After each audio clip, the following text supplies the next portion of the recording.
Hey guys, and welcome to a fight between the heroic forces of Bretonnia, led by Matt Shield, up against the Sons of the Mountain's very own Chad Forick, aka Grombrindle, and his Lizardmen legions.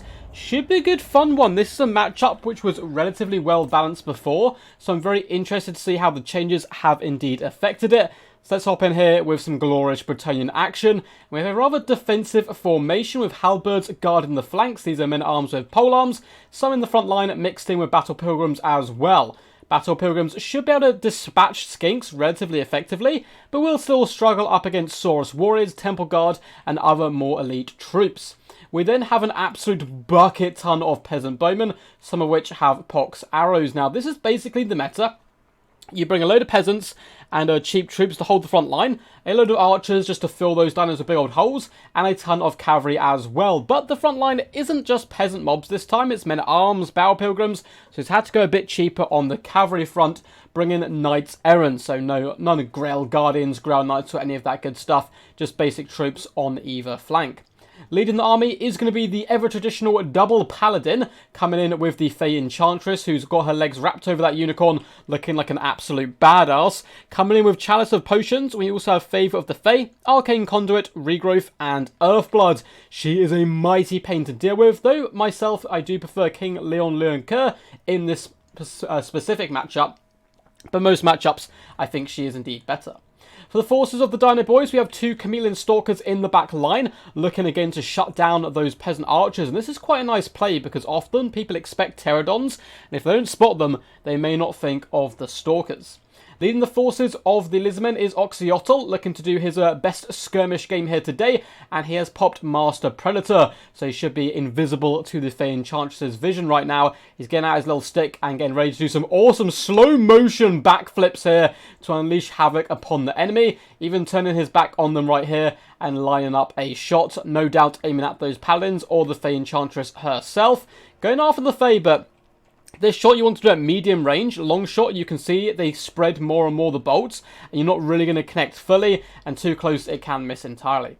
For the Lizardmen, we have Saurus Spearmen in the front lines, which is a nice little compromise. They'll do very well up against peasants, but they can also take on the enemy cavalry. We have Temple Guard, Star Chamber Guardians, Regiment of Renown version. We have Cohort of Sotek, double skink cohorts with javelins in the back, and the Skink Oracle, which is very powerful at the moment, coming with Earthblood, Fireball, as well as Wind Blast and Opal Amulet. The big downside to the Skink Oracle is its range. Only 120 means it has to get pretty close to archer and gun lines, who can counter it rather effectively. But without further ado, let's get this battle underway. Paladins are the focus of attention at the moment of Oxyotl, as well as that Skink Oracle. Unfortunately, it's a little bit obstructed right now. I'm not sure exactly what's obstructing him, but he's also going to be coming in as well. I can hear some magic coming into the fray. Temple Guard are pushing forward, Saurus Spears as well. They do fine in the initial engagement, and you can see one Paladin has been focused down so hard. Skink Oracle combined with Oxyotl is a really amazing character assassin. A lovely little Wind Blast did go down on the men-at-arms to try to break them as quickly as possible, and allow the Saurus Spearmen to drive into the heart of this Bretonnian force and break it down. The poor Paladin has been dragged down here to about a third HP. Oxyotl continue to focus fire him down. He does have scaling damage, so the weaker the foe, the more damage Oxyotl will indeed do. Skink Oracle, though, has been forced back. The peasant bowmen staying firm in the face of such dangers and driving away the beast. This Paladin should be able to come back, and with the healing on the cards from the Fey, can still be very useful. Javelins are engaging with polearms at the moment, though they are launching javelins at the Knights Errant. And in the distance, you can see one Stalker was found out and hunted down by the Knights. But the second one is now driving into the back line. Is going to be so good at blitzing down these peasant bowmen with those precursor shots. And also, at the end of the day, they're not the worst melee combatants. They should be able to clear out the peasants quite quickly. Cohort of Sotek are taking massive damage now. Battle Pilgrims are dragging them down. Saurus Spears, though, have now forced their way into the back line. Oxyotl still has plenty of ammunition and more to give in this battle.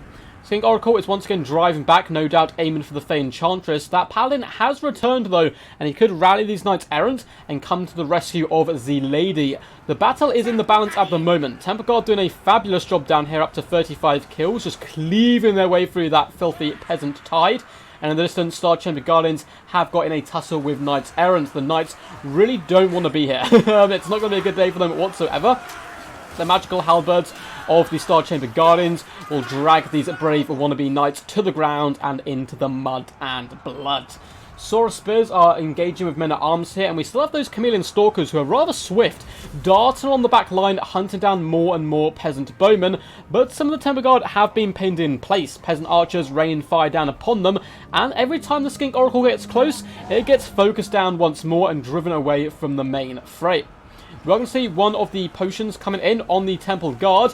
I don't think this is going to go too well for them. You can see it being summoned into existence here. With a mighty crash, it comes down. Though the Temple Guard managed to dodge the worst of the impact and actually drag in some of those men-at-arms. Really fantastic micro there by the Lizardman player. More arrows are coming in at the Saurus, and it looks like they are slowly being dragged down. That bowline still looking dangerously healthy here into the later stages of the battle. I don't know if the Lizardmen have enough to really push in there. We do have Skinks returning, and in the distance, Chameleon Stalkers who are fighting in the trees have actually done really well here up against the Knights Errant, and there is a Skink Oracle coming over to aid this situation. That will allow these Chameleon Stalkers to press this back line where possible, which is definitely what the Dino Boys want. You can see the Skink Oracle lining up a charge, and the Knights actually losing here to the Chameleons, and in comes the Skink Oracle, and that is going to be a routing unit of Knights Errant fleeing for their lives, and I certainly do not blame them whatsoever. We're even getting Earthblood down there as well. Temple Guard are being driven back at the moment.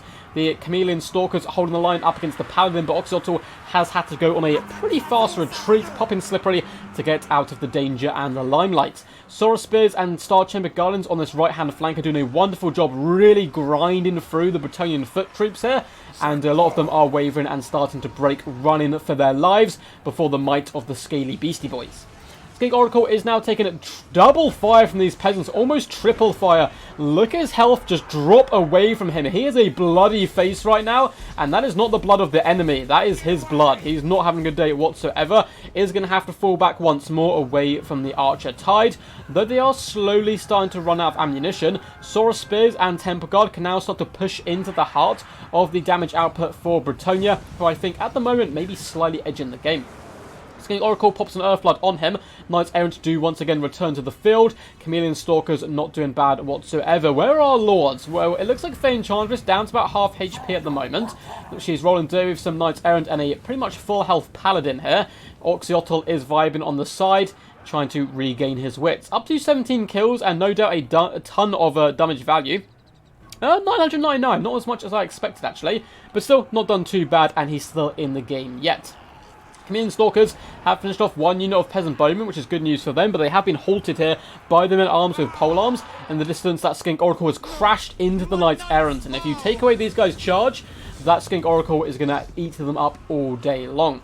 Having the Star Chamber Guardians at 72 models this late into the game is very scary stuff, and now the peasants are really starting to run out of ammunition. You can see that Skink Oracle pushes straight through the halberds and hops on the unit, which has the most amount of ammunition. Beautiful target priority coming in here by Grombrindle, aka Chad Thoric, which I think he's going by at the moment. Queen Stalkers do engage with the Enchantress, while Star Chamber Guardians butcher some Peasant Bowmen in the distance. Where is Oxyotl? He's just chilling out on the wing, doing his thing. This is what Oxyotl's so good about. He doesn't want the limelight, he just sits on the edge of the battle, pokes in, and is a real annoying pain in the butt. Up to 44 kills now, you can certainly focus down the Fae and that Paladin. Skink Oracle pops a well-timed Opal Amulet to try and get out of danger, as we do get a big fat heal coming down once more on the Fae Enchantress, a regrowth in fact, that will take her up pretty much to her healing cap. Skink Oracle falls back to the Star Chamber Guardians. These guys work fantastic together. The Guardians protect him from cavalry and character threats, and he protects them by dishing out the damage at long range. Fireball does come in. It looks like it is going to be aiming after the Paladin, and it does connect, doing some pretty decent work. Once again, Oxyotl pops slippery and slinks out of the limelight. Skink Oracle is up to 78 kills now, some really good micromanagement with him. He can be a little bit tricky to use sometimes, particularly if your opponent is gunning for him, which most of them are, because if he's left to his own devices, he will slaughter characters and high-value targets. But if you can keep him alive, he really can dish out the hurt. Saurus Spears are going to be pushing back Peasant Bowmen. It looks like a load of Bretonnian forces can now come back into the fray, and they're starting to in drips and drabs. Paladin and Fae continue to hunt the Skink Oracle, but the Star Chamber Guardians will protect him, and of course, they'll be giving him Guardian, which is such a useful ability to have here, and they're going to be fantastic up against the characters. You can see the Skink Oracle does fire some shots in at the Paladin, doing massive, massive burst damage. Peasant Bowmen are running. Oxyotl can come back into the main fight now once more, up to a mighty 65 kills. Good work here. Skink Oracle does engage the Paladin in hand-to-hand combat, trying to pin it in place with the help of the Star Chamber Guardians, but he is down to just 389 HP. Cold-blooded popped on him to try and keep him in the fight, and he does manage to break off the Paladin, but he himself is down to such little health. But with the help of Oxyotl, the ultimate tag team, they should be able to drag down this Paladin. Unfortunately, the Skink Oracle runs for its life. Star Chamber Guardians managed to get out of the way once more of that summoned Comet of Cassandora, but unfortunately the Skink Oracle has had his last supper here. Fae Enchantress is going to be escorting him to the afterlife. Oxyotl definitely should finish off this Paladin. It can no longer juke because it is broken. It looks like it's actually shattered now, so Oxyotl can move up to try and take on the Fae Enchantress. Very close game so far. Balance of power is in favour of Bretonnia, because look how many troops they still have left which can come back. They're currently moving in to dispatch these Saurus Spearmen. We have Peasant Bowmen with no ammunition, which is a little bit worrying, but Knights Errant with cycle charging and 2 units. These are the biggest, most key units right now for Bretonnia. 8 ammo and 7 ammo. That can really help drag down those Star Chamber Guardians. Then you still have Oxyotl to deal with, but he's not the greatest melee combatant. You can drag him down. But one-on-one with the Fae Enchantress would be an interesting fight, actually. With Slippery popped, I don't think he's going to mind this fight too much, but as soon as that comes off, particularly if Favour of the Fae pops on the Fae, then he's going to be in all kinds of hurt, and it seems like she is just about winning this engagement. Peasant Bowmen need to start fighting for these Star Chamber Guardians, though, otherwise they're going to be such a problem. They're moving in to help Oxyotl, but of course this will put them in range of being drained by the Fae, which is certainly not what they want at all, and the Fae is trading pretty evenly. Oxyotl may be actually just about winning that melee engagement, and she can try and run, but all she's going to get is a blow dart in the bum. And she will not like that whatsoever, particularly when she's getting down to these lower echelons of her health. Oxyotl will really start to drag her down with his long-range sniping abilities, and she is feeling the hurt right now. Star Chamber Guardians are going to get sandwiched here between Knights Errant as well as the Fae Enchantress. A really lovely 2-for-1 punch, and they're holding pretty firm at the moment. Lizardmen arms are now moving back into the main fight. Peasants using up the last little snippets of their ammo, but it looks like the Star Chamber Guardians, from the might of the Fae Enchantress, who's up to 69, no, now 70 kills.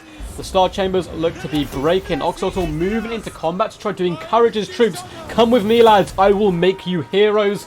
And I don't know if they believe him. They are wavering negative 11 leadership, and they're broken. Oxyotl stands alone. He is going to be trying to maybe maneuver over to get with these Saurus Spearmen. Might not be the worst idea. He's trying to do his little blowpipe animation there. Looks like it was indeed cancelled. If he can pop that into Fae, and he is doing it, he's going for all the flips and tricks. Down to just 646 HP. He is hunting her down. Come here, my precious. As she runs away. I believe he can fire whilst moving, so if she moves away like this, it might actually be worse for her, because now he's going to be doing his long-range shots, which do far more damage than his close combat. Lining up a shot and getting a dart in her flank, down to 528 HP, but he himself is down to just 7 ammunition. She could probably turn engaging combat and hope that the men-at-arms with Favour of the Fae can protect her, and that's just what she's going to do. Really top-notch play here by Bretonnia as the peasants throw their bodies forward. Balance of power is loving Bretonnia right now. It's coming up all Bretonnia. The Fae is down low to 127 HP, and she actually breaks. Men-at-arms now are going to start to swarm the little Skinky, and that could cause big problems for him. But if the Fae doesn't rally, and her leadership is only going down, negative 16, balance of power pulls back to the middle. Oxyotl's trying to do a tactical retreat back to his Saurus Spearmen, who are pushing forward, trying to get to them so he can make a last stand. He's also doing some 360 no-scopes, which of course will help in the grand scheme of things. Saurus Spears have -2. Oh no, they're going to break! They break! They break before Oxyotl. He's kind of doing the Jack Sparrow thing, where he's running away, but he's doing some really good hit-and-run tactics all game, and darting to and fro, hitting targets down, running away, and being a big old pain in the butt. Real hit-and-run stuff. Men-at-Arms, as well as the Peasant Bowmen, have surrounded him, but he's doing all the flips. 12 Slippery's being popped, which is huge, increasing his melee defense up to a whopping 69, and he is just slaughtering peasants. They're knackered. They can't keep up with the Doom Slayer of Lizardmen kind. He's got some really funky attack animations as well, flipping his blowpipe back and forth, doing jumps, and whipping his tail around, doing some pretty good work so far. The peasants are trying to hold the line, but it looks like they're going in a mass rout. Is that going to turn the battle? Oh my god, the army losses! The balance of power just flooded from Bretonnia favour all the way down to army losses in a matter of seconds. What a battle, a valiant defeat indeed, and I knew this was going to be an amazing battle because both players, I think without realising it, sent me the exact same replay. Both Matt Shield as well as Chad Forick sent in this replay. I clocked that and I was like, well, this is going to be an epic game, and it did not disappoint. The damage dealt and damage value on these guys is going to be absolutely ridiculous, and we'll get to all of that in just 2 seconds. But before we get there, if you guys enjoyed the video, make sure to leave a big fat thumbs up and subscribe for more glorious Total War Warhammer content in the future. Both things help out the channel massively. Likewise, so does commenting. What was your favourite moment in the battle? Who was your MVP? What do you think of the new Dino Boy stuff? And this matchup as a whole, do you think it's now Lizardman favoured or Bretonian favoured? For a long time, historically, it was very Lizardmen dominated, and then it became much more even in the later stages of the meta before the DLC. But has it flipped around once again? Oxyotl certainly can do business here, though King Leon Leoncoeur could have caused the Lizardmen perhaps more problems, though she still performed really well. There are links down below in the description to my Patreon where you can support the channel, as well as links to my Discord. On Discord, you can submit replays like both these guys did. You can get in events that, involved in events that I host. Should have a load of cool people, experienced players, new players. We have it all. And yeah, just vibe and have a really good time. There's also links to my Games Planet account if you want to order this game or any other games on Steam at a discounted price. And yeah, that's all the good stuff. So, well played to Bretonnia, 2,381 damage value, 10k damage dealt, and 93 kills. The Enchantress is still a beast to be reckoned with, almost dragging her team to victory, but she tussled with the wrong skinky today. Paladins, 655 and 0 damage value. That is disastrous. The Oxyotl and the Skink Oracle, if left unchecked, are amazing character assassins. As for the infantry, it's kind of cool to see the man-tide like this. You don't see it terribly often with a load of peasants. They didn't perform amazing, but they held the line pretty good as well. On the battle programs, I mean, 554, 533 damage value isn't too shabby. As for the bowmen, 561, 967, 1110, 660, 442, and 830. Tiny bit of a mixed bag, but all round very good work by the peasant boys. Knights Errant really did struggle. They just simply weren't equipped to deal with Temple Guard, and they did stay in the Temple Guard slightly too long, and unfortunately none of them will make it to become the famous Grail Knights or Grail Guardians. As for Chad Forick, aka Grombrindle, Oxyotl used up all of his ammunition and fought to the death, getting 99 kills, 11,531 damage dealt, 3,271 damage value. Absolutely disgusting work there by the beautiful Skink. Boy, and rightfully so, if he used up all his ammunition like this, he is going to get that value, particularly with good target priority, because he just aims for characters all day.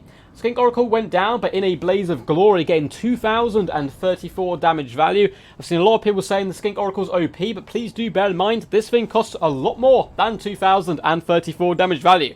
So at the end of the day, it didn't actually pay for itself, but it did kill key targets, and that is arguably more important. Chameleon Stalkers got 689 and 862 damage value, both paying for themselves and doing it rather well. I think they can be a nice sneaky unit to get into the back line to shut down peasant archers, and using 1 or 2 is probably where you're going to be seeing them.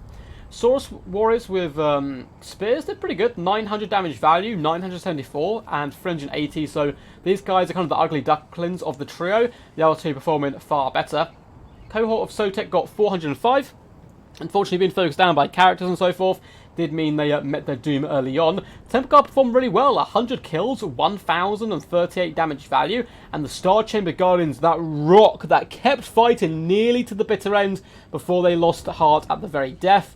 184 kills, 13k damage dealt, 1,706 damage value. Nom nom nom, that is the good stuff.